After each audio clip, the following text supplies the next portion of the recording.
دوستوں بزرگوں ساتھیوں السلام علیکم ورحمۃ اللہ تعالیٰ وبرکاتہ۔ وعلیکم السلام ورحمۃ اللہ تعالیٰ وبرکاتہ۔ الحمد للہ رب العالمین والعاقبۃ للمتقین والصلاة علی رسولہ الکریم، اما بعد فاعوذ باللہ من الشیطان الرجیم، بسم اللہ الرحمن الرحیم۔ وَأَمَّا بِنِعْمَتِكَ رَبِّكَ فَحَدِّثْ، صدق اللہ مولانا عظیم وصدق اللہ رسول النبی المبین الکریم۔ بات تحویر کے مطالعہ سمیر رسالت کے پروانوں، غوث اعظم کے دیوانوں، اعلیٰ حضرت امام محمد رضا کے نقش قدم پر چلنے والوں، آئیے سب سے پہلے آقا ایماندار مدینے کے تاجدار دین و عالم کے مالک و مختار جناب احمد مجتبی محمد مصطفیٰ صلی اللہ تعالی وسلم کے بارگاہ رسالت میں غلامی کا ثبوت دیتے ہوئے پڑھیے بابا زبلند اللہم صلی علی سیدنا شفیعنا مولانا محمد بارک وسلم، صلاۃ و سلام علیک یا رسول اللہ، صلاۃ و سلام علیک یا حبیب اللہ صلی اللہ تعالی علیہ وسلم۔ بڑی خوشی اور سعادت کے ساتھ اس بات کو اعلان کیا جا رہا ہے کہ آج بیٹی کی خوشی کے اوپر جشن عید میلاد النبی کا پروگرام رکھا گیا ہے۔ سر سام سے لے کر ابھی تک گنبد خضرا کے سائے میں بیٹھ کر ناچو منقوط آپ سماعت کر رہے تھے، ایسا محسوس ہو رہا تھا کہ ہم کسی گھر میں نہیں بلکہ کسی بڑے جلسے میں بیٹھے ہوئے ہیں۔ ماشاءاللہ سبحان اللہ۔ اس لیے شاعر نے کیا ہی کہا ہے کہ جہاں ذکر حبیب ہوتا ہے وہاں خدا بھی خود قریب ہوتا ہے۔ بولے سبحان اللہ، سبحان اللہ، سبحان اللہ۔ کہ جہاں ذکر حبیب ہوتا ہے خدا بھی خود قریب ہوتا ہے۔ ایسے محفلوں میں بیٹھنے والے حضرات بڑے خوش نصیب ہوا کرتا ہے۔ ایسے محفلوں میں بیٹھنے والے حضرات اللہ کی نظر میں بڑے خوش نصیب ہوا کرتا ہے، اس لیے کہ آج کسی دنیا دار کی محفل نہیں سجی ہے، آج کسی مکھ منتری اور پردھان منتری کا پروگرام نہیں سجا ہے، بلکہ آمنہ کے بیٹے کا اور آمنہ کے لال کا میلاد مصطفیٰ سجی ہے۔ تو حضرات محترم باہر آپ سماعت کیجئے، بس 15 سے 20 منٹ آپ کا وقت لوں گا۔ میں نے خطبہ مسنہ کے بعد مقدس میں ارشاد فرمایا ہے کہ وَأَمَّا بِنِعْمَتِكَ رَبِّكَ فَحَدِّثْ، اپنی رب کی نعمتوں کا خوب خوب چرچا کیا جائے، شور کیا جائے۔ لیکن اللہ تبارک و تعالیٰ نے نعمتوں کے بارے میں ارشاد فرمایا ہے کہ جب بھی تمہیں کوئی نعمت ملے تو اللہ کا شکر ادا کرو۔ اللہ تبارک و تعالیٰ نے اعلان کیا ہے کہ جس حال میں رہو میرا شکر ادا کرو، چاہے مصیبت، چاہے وہ سکھ، چاہے وہ دکھ، بلکہ جس حالت میں رہو میرا شکر ادا کرو۔ اس لیے کہ اللہ تبارک تعالیٰ نے کبھی آزماتا ہے سکون دے کے، کبھی آزماتا ہے بیماری دے کے۔ اللہ تبارک تعالیٰ نے سکون دینے والا بھی ہے اور بیماری دینے والا بھی ہے۔ اللہ تبارک تعالیٰ عزت دینے والا بھی ہے اور ذلت کرنے والا بھی ہے۔ اللہ تبارک تعالیٰ دولت دینے والا بھی ہے اور غریبی لانے والا بھی ہے۔ معلوم اور پتہ کیا چلا کہ اللہ تبارک تعالیٰ نے جو بھی اس دنیا میں پیدا کیا ہے سب کوئی اپنا اپنا فائدہ کے لیے اپنا وقت گزارتا ہے، لیکن ہم اور آپ سوچیں کہ اللہ نے ہمیں کس لیے پیدا کیا ہے، آخر کس مقصد سے بنایا ہے، آخر مقصد کیا ہونا چاہیے۔ مقصد کا کوئی ریزن، کوئی کارن تو ہوگا کہ آپ کوئی کام کرتے ہیں، آپ کا کوئی آگے شوق میں آپ کا کوئی مقصد برقرار ہوتا ہے۔ جیسے آپ گھر بنائیں گے، آپ کے دل میں گھر بنانے سے پہلے اس گھر کی ڈیزائن آپ کے دل میں موجود ہوتا ہے۔ آپ کسی شو روم میں جائیں گے، چاہے ٹی وی ایس، چاہے ہیرو، چاہے کسی بھی شہروں میں تو آپ کے دل میں خیال ہوگا کہ بائک کالا لینا ہے یا سفید لینا ہے یا لال لینا ہے، اس لیے کہ کوئی نہ کوئی مقصد آپ کے دل میں ہوتا ہے، اس لیے کہ آپ اپنا کام کرتے ہیں تو کوئی نہ کوئی مقصد آپ کے دل میں موجود ہوتا ہے۔ لیکن کبھی آپ غور نہیں کیے ہیں کہ جب ہمارے دل میں کوئی نہ کوئی مقصد ضرور ہوتا ہے، پھر کبھی آپ یہ بات کیوں نہیں سوچتے ہیں کہ اللہ نے آسمان کو پیدا کیا ہے، اس کا بھی کوئی مقصد ہوگا، اللہ تبارک تعالیٰ نے زمین کو بنایا ہے، زمین کا بھی کوئی مقصد ہوگا، اللہ تبارک تعالیٰ نے چاند کو بنایا ہے، اس کا بھی کوئی مقصد ہوگا، اللہ تبارک تعالیٰ نے سورج کو پیدا کیا ہے، اس کا بھی کوئی مقصد ہوگا، اللہ تبارک تعالیٰ نے ساتویں آسمان کو پیدا کیا ہے، اس کا بھی کوئی مقصد ہوگا۔ تو معلوم اور پتا کیا چلا کہ کوئی مقصد بغیر مقصد سے کوئی چیز کو بنایا نہیں ہے، بلکہ آسمان کو بنایا ہمارے کامیابی کے لیے، زمین کو بنایا ہمارے کامیابی کے لیے۔ معلوم اور پتا کیا چلا کہ آسمان بنی ہے تو ہمارے لیے، زمین کو بنایا ہے ہمارے لیے، لیکن کبھی آپ غور نہیں کیے ہیں کہ آج دنیا میں جو رہنے والے انسان ہے، اس انسان کو کس لیے بنایا گیا ہے؟ تو اسے قرآن سے پوچھا جائے تو قرآن سے جواب ملتا ہے کہ انسان کو پیدا کیا ہے تو صرف اور صرف عبادت کے لیے، صرف اور صرف اللہ اس کے رسول کے راستے پر چلنے کے لیے۔ لیکن جب ہم سے اور آپ سے یہی مقصد ہونا چاہیے کہ اللہ ہم سے راضی ہو جائے، مصطفیٰ ہم سے راضی ہو جائے، لیکن ہم سے اللہ بھی راضی نہیں ہو پاتا ہے، مصطفیٰ بھی راضی نہیں ہو پاتے ہیں، تو معلوم اور پتا کیا چلا کہ دنیا میں رہ کر 70 سالہ کی زندگی میں اگر جب ہم زندہ ہے تو اللہ کو راضی کر لینا چاہیے، مصطفیٰ کو راضی کر کے اپنی دلیلی اور اپنی جنت میں جانے کا ٹکٹ کنفرم کرانا چاہیے، لیکن آج ہم سے نہیں ہو پاتا ہے، اس لیے کہ اللہ نے ہمیں اور آپ کو نعمت دیتا ہے، اس کا شکر ادا نہیں کر پاتے ہیں، اللہ نے ہمیں اور آپ کو دولت دیتا ہے، اس کا شکر ادا نہیں کر پاتے ہیں۔ اللہ تبارک تعالیٰ نے ہمیں اور آپ کو دنیا میں رہ کر ایک اچھی طریقے سے زندگی بسر کرنے کے لیے ایک راستہ دیا ہے، اس راستہ پر چلنے کے باوجود بھی ہم اور آپ اللہ کا شکر ادا نہیں کر پاتے ہیں۔ سبحان اللہ سبحان اللہ۔ حضرات محترم، اللہ تبارک تعالیٰ عزت دینے والا ہے، اللہ تبارک تعالیٰ ذلت کرنے والا ہے۔ اللہ نے فرمایا ہے جب بھی کوئی تمہیں نعمت ملے تو میرا شکر ادا کرو، چاہے ایک مرتبہ چاہے 2 مرتبہ، اس لیے کہ آپ کو معلوم ہوگا کہ ملائک میں سے جو سب سے بڑا ملائک ہے، جو سب سے بڑا مشہور فرشتے جس کا نام ہے حضرت جبرائیل علیہ السلام، آخر جبرائیل علیہ السلام سب سے پہلا فرشتے ہے، لیکن جب سے پہلا فرشتے ہے ان سے پوچھا گیا کہ تم اللہ اور اس کے رسول کا آگے شکر ادا کرنے کے لیے تمہیں کیا کیا کرنا پڑتا ہے؟ تو ایک مرتبہ کا واقعہ ہے، میرا آقا کریم صلی اللہ علیہ وسلم حضرت جبرائیل علیہ السلام اور میرا آقا کریم صلی اللہ علیہ وسلم آپس میں ملاقات ہو جاتی ہے، اور ملاقات ہونے کے بعد میرا آقا کریم ارشاد فرماتے ہیں اے جبرائیل علیہ السلام، آقا تم سے پہلے کوئی چیز نہیں بنا تھا، لوگوں سے پہلے تم کو پیدا کیا گیا تھا، جنت سے پہلے تمہیں بنایا گیا تھا، اور پوری دنیا کی کوئی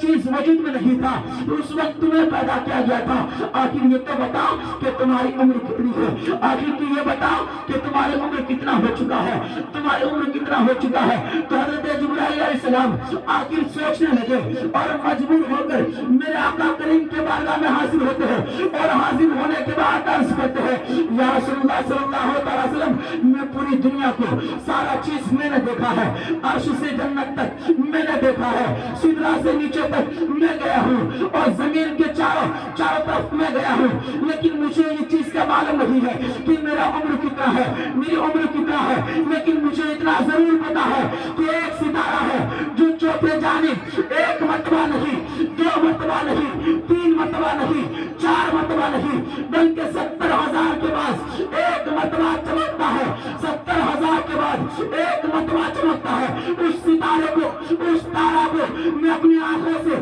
72,000 دفعہ دیکھا ہوں۔ جب اتنا کہا تھا میرا آقا کریم نے ارشاد فرمایا میری